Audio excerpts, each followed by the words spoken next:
Assalamualaikum warahmatullahi wabarakatuh. Baiklah, pada kesempatan kali ini kita akan melaksanakan praktikum modul 2 tentang pembangkit tegangan tinggi searah atau DC. Di mana tujuan dari percobaan kali ini, yang pertama kita mengetahui cara-cara pembangkitan tegangan tinggi searah.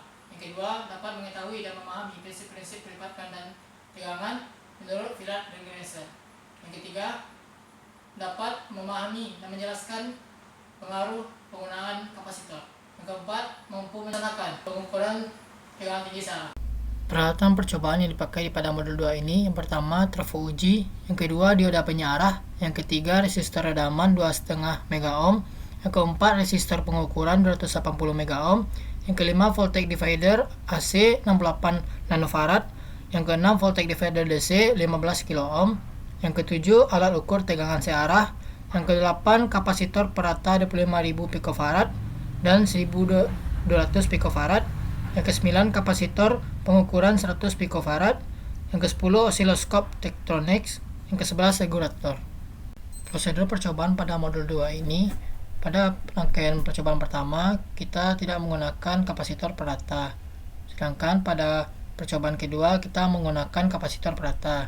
Di sini kita melihat perbandingan nilai tegangan DC yang dihasilkan menggunakan kapasitor perata dan tanpa kapasitor perata. Selanjutnya kita merangkai peralatan sesuai dengan rangkaian percobaan. Di sini kita merangkai kapasitor pengukuran secara paralel dengan trafo uji. Kemudian kita pasang dua buah dioda penyiarah sehingga sumber tegangan AC dirubah menjadi tegangan DC dengan sistem forward bias. Untuk percobaan kedua kita pasang kapasitor perata. Kapasitor perata kita pasang sebelum resistor pengukuran. Setelah itu pastikan sangkar Faraday sudah tertutup. Kemudian kita atur osiloskop untuk melihat grafik atau sinyal yang dihasilkan dari percobaan. Ketika CB kita hidupkan dan tegangan berjalan, maka lampu indikator akan hidup. Berikut hasil dan data percobaan pada modul 2.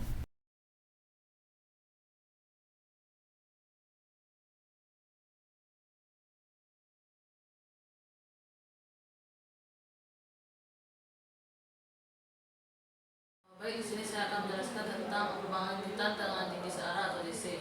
Jadi di sini kita pada modul 2 ini kita menggunakan suatu metode, yaitu metode penyiaran setengah gelombang. Berikut merupakan rangkaian ekuivalen dari penyiaran setengah gelombang. Jadi di sini terdapat suatu trafo uji, yang mana trafo ini dihubungkan dengan dua buah dioda, yang mana dioda fungsi sebagai penyiaran tegangan, yang mana inputnya merupakan tegangan AC, sedangkan untuk outputnya merupakan tegangan DC. Lalu dari dioda ini akan dihubungkan ke kapasitor. Jadi fungsi dari kapasitor di sini itu untuk mengurangi ria atau ripple tegangan. Selanjutnya dari kapasitor ini dihubungkan dengan beban, yang mana di sini untuk melakukan pengukuran.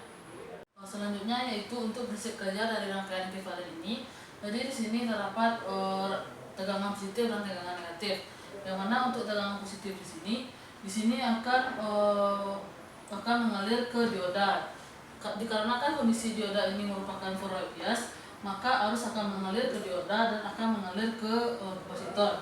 Jadi pada kapasitor ini akan mengalami pengisian, lalu sehingga saat kapasitor ini mengalami atau sudah penuh, maka pada kapasitor ini arus akan mengalir ke beban, yang mana di beban nantinya kita akan mendapatkan tegangan output yang didapatkan untuk tegangan positif. Sedangkan untuk tegangan negatif ini akan mengalir ke langsung ke kapasitor. Jadi pada kapasitor ini dikarenakan kondisi dari diodanya reverse bias, maka arus tidak akan mengalir ke dioda. Jadi di sini untuk kapasitornya tidak mengalami pengisian, melainkan hanya mengalami pengosongan. Jadi dari pengosongan kapasitor ini, maka tegangan yang didapatkan di sini akan sama dengan tegangan yang ada di beban. Di sini akan terlihat perbedaan gambar.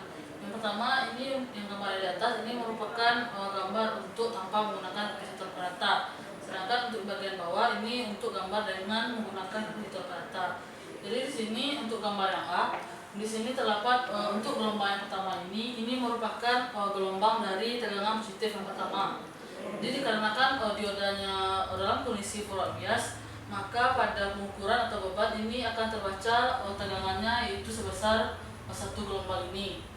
Sedangkan untuk bagian negatif, dikarenakan kondisinya reverse bias untuk diodanya, maka arus yang ada di beban maka ini akan bernilai 0, sehingga untuk bagian tegangan negatif ini grafiknya atau gambarnya ini akan lurus.